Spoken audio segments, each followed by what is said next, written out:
Vamos ouvir também o Sérgio Leonardo, que é advogado de defesa do acusado Jorge Moreira Marra. Eu tenho dito desde o começo desse caso, a defesa de Jorge Marra confia na sociedade de patrocínio, hoje representada pelos 7 jurados.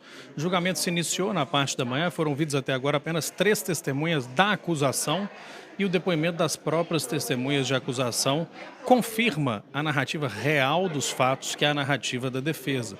Tanto que a gente pôde perceber nesse início de julgamento os assistentes de acusação nervosos, fazendo idas e vindas, voltando e pressionando suas próprias testemunhas, o que nos causou muita perplexidade.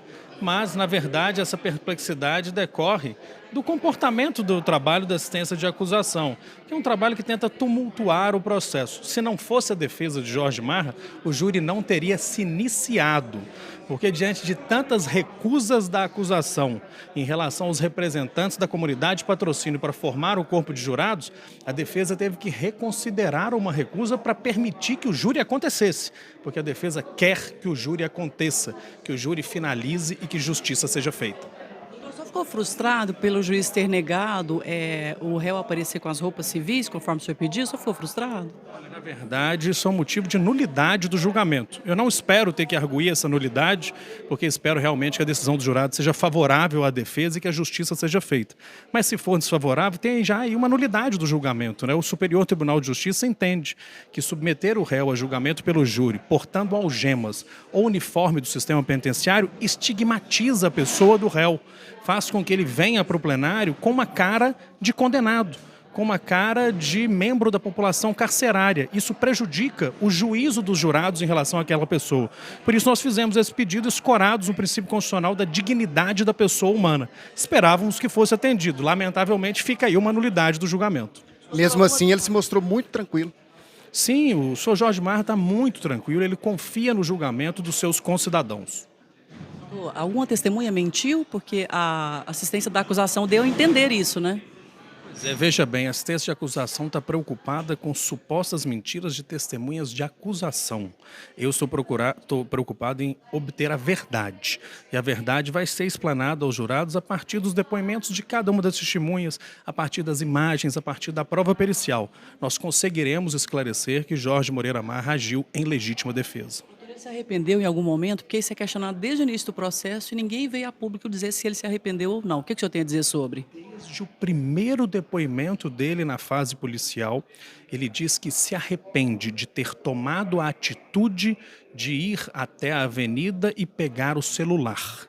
Ele se arrepende deste fato, que desencadeou todos os demais. Então ele tem um arrependimento forte de não ter resistido a mais uma injustiça, mais um vídeo com críticas impertinentes que era feito pelo vereador Cássio Remes, ter parado o carro e tomado o celular, porque foi aquilo que desencadeou todos os fatos subsequentes. Em relação ao fato principal, quem se defende não tem como se arrepender. Quem se defende não tinha outra alternativa. Era a sua vida ou a vida do ofensor. Então não há como ter arrependimento em legítima defesa. Você está satisfeito em relação aos depoimentos até o presente momento? Estou muito satisfeito, muito tranquilo com a condução do Dr. Serlon, meritíssimo juiz-presidente. Acredito que tenhamos dias de uma coleta de prova muito tranquila, muito positiva. Espero que a assistência de acusação pare de tumultuar o andamento do julgamento. Os advogados dizem que o prefeito estava coagindo, né? Fazendo inclusive em tom de ameaças aí. O senhor também viu essa situação? Olha, a assistência da acusação, lamentavelmente, nesse processo, vive de criar factoides. Para que vocês tenham uma ideia, na semana passada eles juntaram uma petição ao processo dizendo que ouviram rumores de que o seu Jorge não estava se alimentando adequadamente no presídio para que se apresentasse ao júri mais magro, para causar uma impressão negativa perante os jurados. Isso foi rechaçado pela unidade prisional, isso não existe, é mais um factoide. E hoje aqui criaram outro factoide, como se o prefeito estivesse encarando os advogados. Ora, isso é absolutamente improcedente e impertinente. Se a maioria das pessoas que está aqui assistindo são pessoas que têm simpatia, porque conhecem o seu Jorge Marra e que desejam que a justiça seja feita, é bom que a assistência de acusação se conforme com isso. Mas o prefeito ter pedido para ficar na primeira fila, ele exigiu aqui no início, assim, não pode ter desencadeado o restante dos questionamentos? A informação não é verdadeira. O meritíssimo juiz é que escolheu o local em que as famílias ficariam. Pôs uma família num cercadinho do lado direito, outra do lado esquerdo. Depois o oficial de justiça disse para as famílias se aproximarem e ocuparem as primeiras fileiras.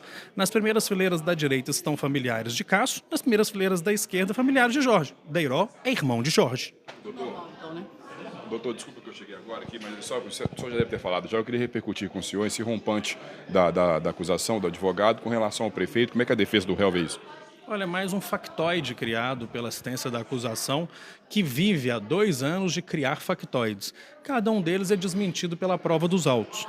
O prefeito, como irmão de Jorge Marra, está acompanhando o julgamento como toda a comunidade de patrocínio e aguarda que a justiça seja feita, sem fazer qualquer tipo de interferência no julgamento. Como é que o senhor avalia essa primeira etapa do trabalho de vocês? A defesa está acompanhando o julgamento com muita tranquilidade, com muita segurança, fazendo as perguntas pertinentes e tentando contribuir para que não se tumultue o andamento do processo. O senhor citou aqui uma possibilidade da nulidade do julgamento. Como é que é isso? Como é que seria? Lamentavelmente, o meritíssimo juiz determinou que o réu comparecesse ao julgamento com as vestimentas do sistema prisional.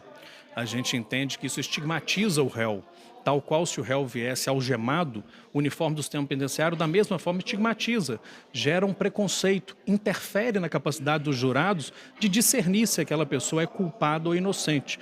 Por isso, os tribunais em Brasília, o STJ especialmente, têm uma jurisprudência firme no sentido de permitir e de recomendar que o réu use roupas civis, roupas próprias, num julgamento pelo júri, para que ele não seja julgado por aquela vestimenta que ele ostenta, que é uma vestimenta que o identifica como membro do sistema prisional.